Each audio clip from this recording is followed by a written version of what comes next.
Hey, this is Captainoob, and this is the Makeshift SMG yet again. Now, since my last video, Warmock has made several tweaks and adjustments to this weapon, which I'll try to sum up quickly. So we've got the bayonet attachments on it now, which should improve our bash damage, not by 100% like all the vanilla bayonets, but by 250%, which should actually make this thing viable for bashing in very hard difficulty, which is nice.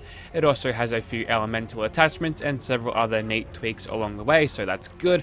First of all, for the receivers, nothing's changed here. We'll chuck on the advance for the best damage, and smooth barrel again for better range at the cost of a little bit of accuracy. But this thing I found is accurate enough to not warrant me using the rifled barrel. And we went with a full stock last time, so let's go for a short one, even though we probably won't see much of difference in first person. And we get a drum mag now, which is good, so more bullets before reloading always is good. Better for crowd control, and good for a rapid fire weapon like this is. And we'll keep the glow sights on there for something new. Now, this is where it gets to the elemental section. So you've got the barbed wire, which gives you just a little bit more bleeding damage, which would be useful. Corrosive, which ignores 30% of your target's damage and energy resistance. Heated, sets targets on fire. I'd imagine Warmock could put something together that's sort of like the irradiated effect, but not irradiated, incendiary effect, but actually make it good and usable. So yeah, he knows what he's doing. Speaking of irradiated, yeah, this one deals 15 points of additional radiation damage, and also you've got the stunning one, which does a little bit more energy damage on the top of that too. But we'll go for just a standard bayonet, but we will go ahead and see use out of the extra sort of elemental systems here. Now we want to make this 45 ACPs yet again to make that the best damage, and we'll go for a blowback system for better rate of fire at the cost of accuracy. We're really skipping out on accuracy here, but I want to make this thing fire fast. Now you can actually give this thing a custom paint job if you want, and that's Jabberjaw, so no respect, right?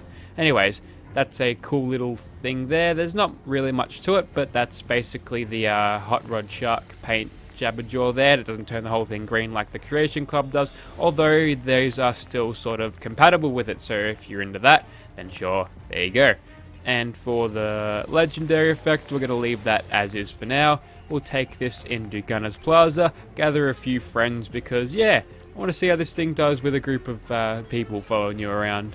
Righto, in Gunner's Plaza once more with our Makeshift SMG with the glow sights and the bayonet and the drum mag, and also the Jabberjaw thing there. And you can barely see it, but that does say kill just above the mag in red text there. So let's get into killing some of these gunners. Note the drum mag gives us 75 bullets in the mag, so there we go. We can absolutely just rattle down bullets for days and pretty much mag dump this thing to our heart's content, and we'll be firing for ages, and the reload penalty isn't even that bad. Now what you just saw there was something that I've picked up whilst using this weapon. I figured just get used to this thing's rate of fire while shooting in first person, while standing up. We'll switch over to third person. This thing fires so much faster, which is kind of strange. I've never seen a weapon with this type of behavior before, but there. If you want to make this thing fire even bloody faster, go ahead and switch to third person and let your enemies have all of the 45 ACPs in the bloody world, because you'll be rattling off faster than you can say, holy shit, this gun shoots fast. Next up, oh, are we clear? No, we can't be clear. There's always a third gunner in here. Looks like you almost eluded me. Too bad you shot at me, because I probably would have walked that way if I didn't check that one. Also, that Scar is standing up, which is good. So now with this crazy insane rate of fire, we can actually push through Gunner's Plaza quite easily without the use of a suppressor, and that was some interesting aiming perspective there. And it looks like in third person we are firing faster while crouched too, which is kind of strange, but oh look, there's Captain Bridget. What a perfect time to get ourselves a little bit of VATS protection and just shoot her in the face a little bit. You can tell that this thing is absolutely bursting the bullets super duper fast, so I think it's a third person thing, but yeah, there goes Bridget. She didn't last one VATS run against this bad boy, so you know this thing is going to be good, and I'm not even relying on stick attack criticals to get all my work done. Now there's a whole bunch of gunners there, so we'll just peek around the corner and just spray them down with all of the bullets in the world. There we go. I'll finish off you actually. Oh, okay, can I get a shot on that turret? Yes, I can. You get a crit from across the room, and another. there we are seeing some of the limitations of this thing's range, which makes sense because obviously it's an SMG type weapon, and it's designed to be like this. It's designed to be a close quarters killer, and a close quarters killer it is. So a good job. You set out a thing to design it, and then you achieved it. So yeah, that's more than I can say with all of my mods. But yeah, if you've noticed, the animations are looking a little bit different, by the way. That is because I've accidentally left the War Daddy animations for the combat rifle on, and whilst the bolt doesn't get pulled back, the animations there look pretty solid. So yeah, I've been featuring his reload animations throughout the past couple of videos, and sometimes it's completely accidental. I sort of had this installed, and yeah, then Warmork sent me the message. I installed the new version of this, and it is a blast to have. And it's good that it's sort of compatible with the reload animations of the combat rifle, even though it's pretty much the same thing anyway. But it breathes a little bit more life into it, makes it feel more of a standalone weapon if it's got its own reload animations, even though they're on a separate mod altogether. But it all works very well. So yeah, that's some great synergy between some great modders. There you go. Anyways, if I could just stop. Yeah, there's not really much more to say for me now. This thing is absolutely just kicking everyone's ass, and without the use of a suppressor we can still do fine there, rattling off 70 damage to the head.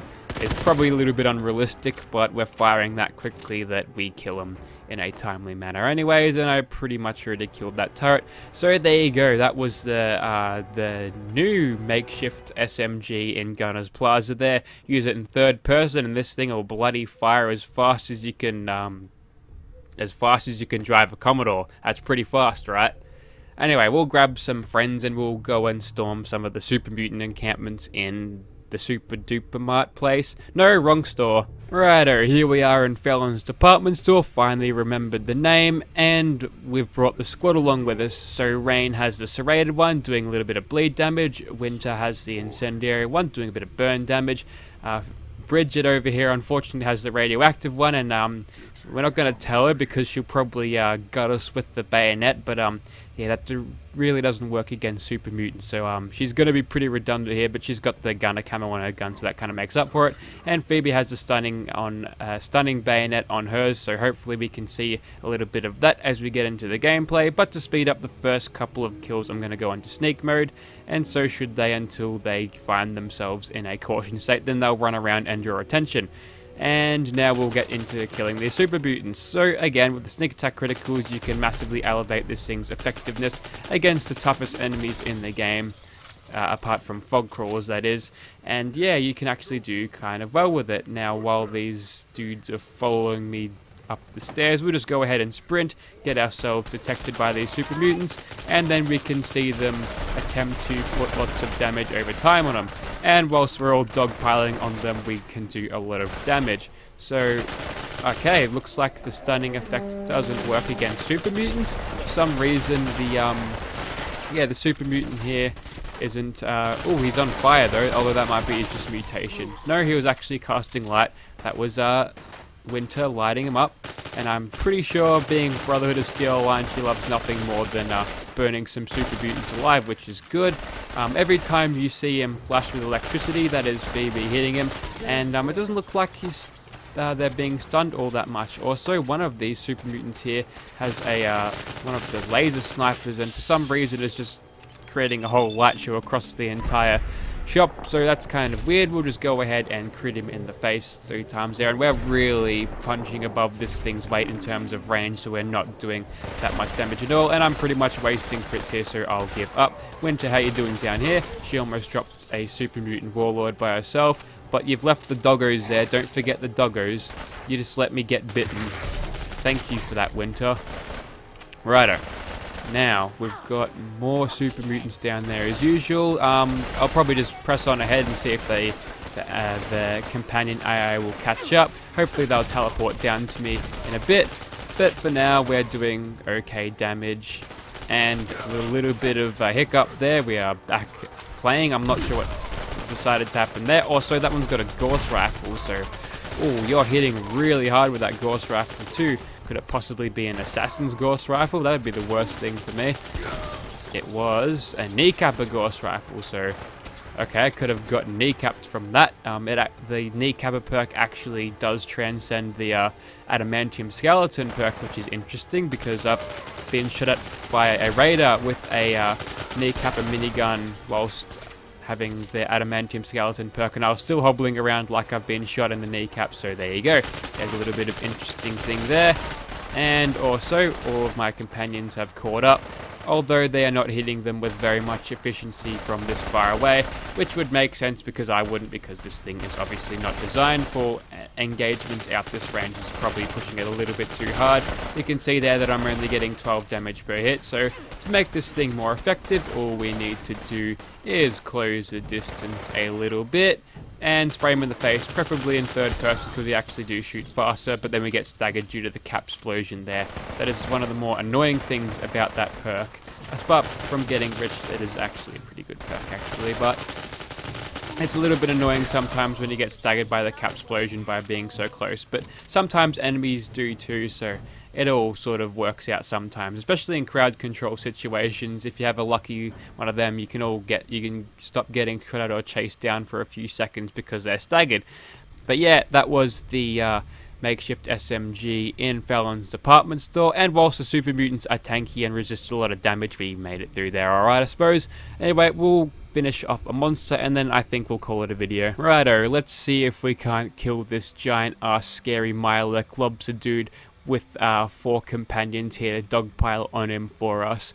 So first of all, what we want to do is just get as many sneak attack crits as possible, so we'll just switch in a third person and get a little bit more DPS for faster shooting. And now that we're in danger, we might as well... I think I just got shot. I think I got spat on for half my health. Okay, this guy doesn't mess around, but look at all those glorious numbers rising from him. We're definitely doing a pretty good job here, and we're keeping him at bay, nice and staggered there. And whilst doing that, we've managed to... Oh, one of us is down, and that's the followers reviving mod going on there. And yeah, we are actually doing pretty well, and he's got me at a time where I'm just decimating him due to nerd rage.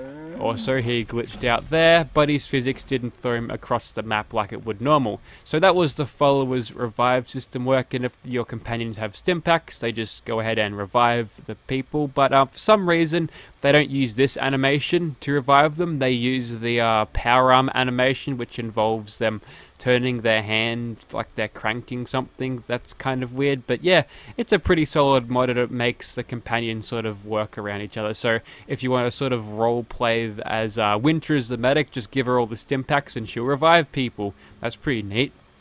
So if you'd like to see this weapon in your game, be sure to check out the description. It's worth mentioning that this thing is not available on PS4, unfortunately. However, the companion mods, meaning Winter, Bridget, and Raine down there, they're all available companion mods for all platforms, as well as this person I'm playing as here, the crazy lass in the Grognak costume. She is also a companion there, and Phoebes is coming soon, so if you're actually keen for that, or you're probably bored of my companion mods by now, then yeah, that's a thing coming soon, hopefully. So yeah, I think that is enough of me plugging my mods on someone else's mod video, so that's enough for me. Thank you for watching, guys.